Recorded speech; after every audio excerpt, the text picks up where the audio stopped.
guys, Christine. Time for a scrapbook process video, and it is for Stamp It Like It's Hot. And this month's challenge is to, the term I think they used was reverse stamp, which was to use the back of an acrylic stamp for your project.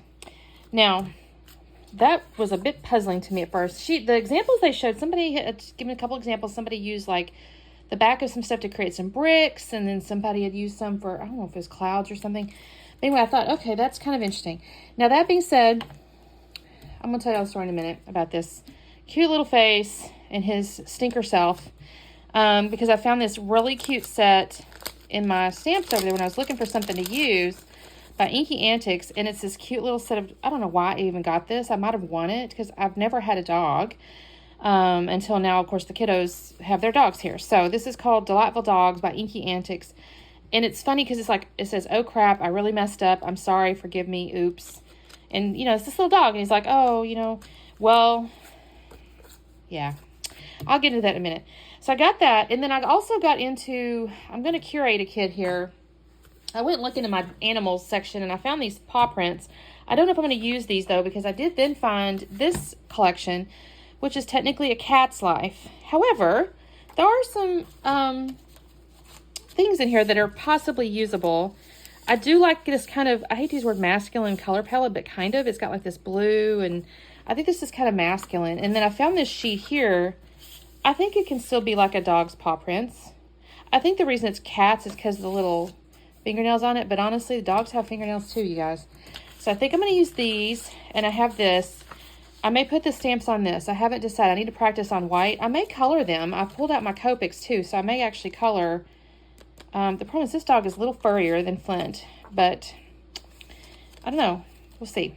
I may do this one. So that's kind of where I'm starting. Oh, and I pulled out, there's some little punch outs in this little set over here, like little paws, and then there's some little hearts, and then I found this tag, because I was thinking in my head, I can write the journaling on the tag, or I could possibly stamp on the tag. I don't know. I think it's a little big. No, that might be really cute if I use the right one. I thought I might do the reverse stamping with these bones. That's kind of what I'm thinking, because then I can stamp on top. So that's what I'm kind of thinking. Okay. Oh, and I found this flower too. So let me get to figuring out my design, because I don't have that yet. I got 3 pictures. Got Mr. Flynt, and then a couple of those things he did this past weekend while we were babysitting. So it makes us look like bad dog grandparents, because he misbehaved while we were with him. So I got to figure my design out. So I'll be back on in a second. You guys, quick check-in. I basically just set this stuff down here. I just kind of was, you know, farting around actually. So I think what I'm going to do is have the blue be the outside. I'm going to do the yellow with the brown. I'm going to do a little skinny border. I will probably gut the blue and the yellow and use it as photo mats. And I think I'm just going to go with this little, this design like this, because I think I'm going to put the title like right here. Let me bring this down just a hair. And I've been messing with this. Y'all, I tore my stamp. Look at that. How sad. Look at that. So I think I'm going to stamp that there, and then I'll use my little reverse stamp. I feel like a little bit, I feel bad because I'm not intending to call this in, but I'm kind of doing it because I've just got these little bones here. I did get my little block. Let's see here. These are so tiny, you guys. And I've got to use the back of the stamp, right? So I'm actually going to put it like this. But I saw somebody, they took like the back and they stamped. And then they took the front and they stamped the smaller image or whatever. So, but I think that's what I'm going to do, you guys. This is probably going to be a little bit simple. I did want to leave myself some journaling room because I kind of want to write on there that, you know, as dog parents, what is it? Dog grandparents? We're not very good. Because clearly he misbehaves. Although I think it's just because he misses his dad. He gets a little anxious, so just can't leave him alone. He's too tempted. So anyways, this is what I'm starting with. So let me get to cut and I'll be back in a second. Okay, so I have done what I said.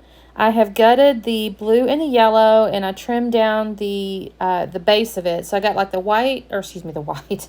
The yellow is cut down to 11 inches, and then the brown, like little footprint paper, is cut down to 10 3/4, I think it was. And I've matted those all together, and then I matted the photos on the same colors, right? So the yellow and the blue. So now I'm just kind of reorganizing, kind of what I showed you before.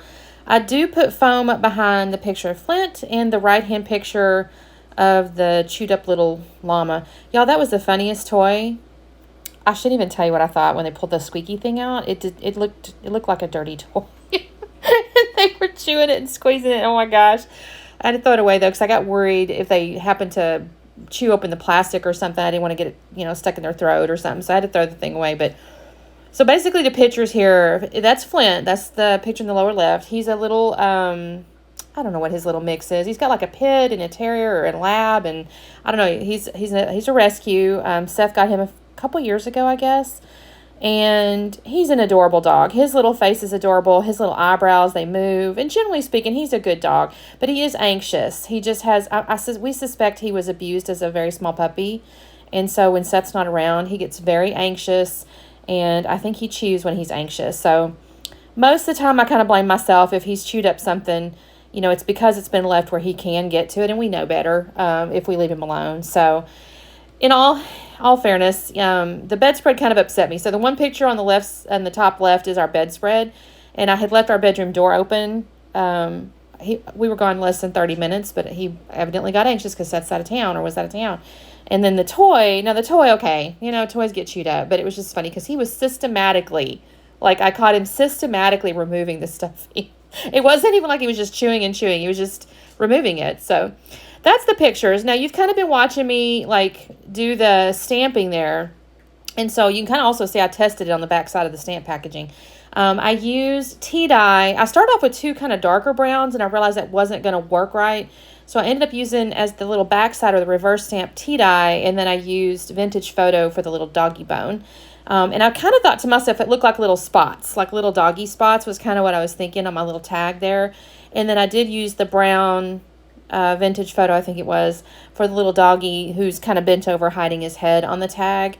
And I thought that turned out really cute. And then I went ahead and decided to use black as the words because I did want them to show up over the top of the little spots.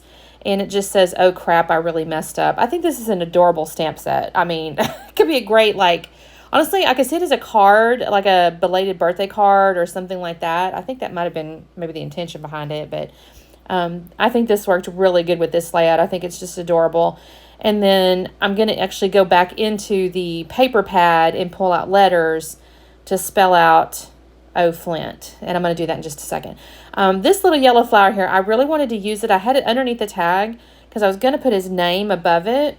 And I realized the spacing really wasn't going to work. So I'm not going to actually end up using that yellow flower. And if I'm honest with you, I really didn't have any yellow except the cardstock anyway. And I kind of enjoyed that pop of yellow without any distractions. And I thought the yellow flower might take away from that. So I'm not sad about not using it.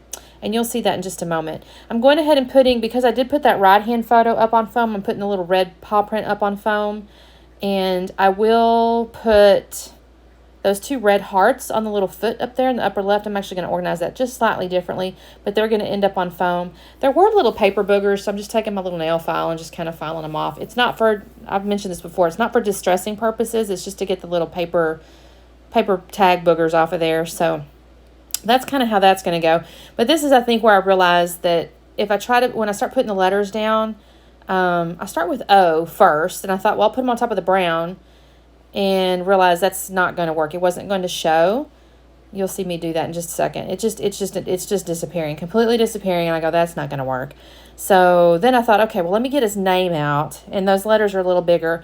Now I was really pleased because this paper pad with these letters, it only has one of each letter. So thankfully his name only has one of any given letter. And the really cool part is it's not using an E or an A or an O. It's using a Y for the vowel.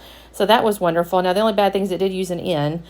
So maybe in the future it might be a trouble. But here's where I've got "Oh Flynt." I did put foam up underneath the L and the N because I kind of made them go up and down. I did put a foam under the little O. And I did put foam under the little heart with the paw print in the lower right.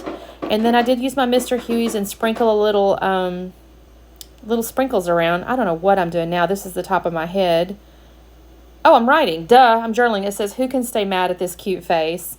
And that is the layout, you guys. I feel like I might do this technique again, maybe with clouds or something, but I did have these photos I wanted to document. But I could totally see you doing this with like a cloud stamp or something and making like a pretty sky if you use the back side of your acrylic stamp. So that is my Stamp It Like It's Hot this month. Make sure you check out the playlist below. We have tons of people that play along, and I'm kind of interested to see what everybody does because this one was definitely a challenge. So we'll see you next time. Bye.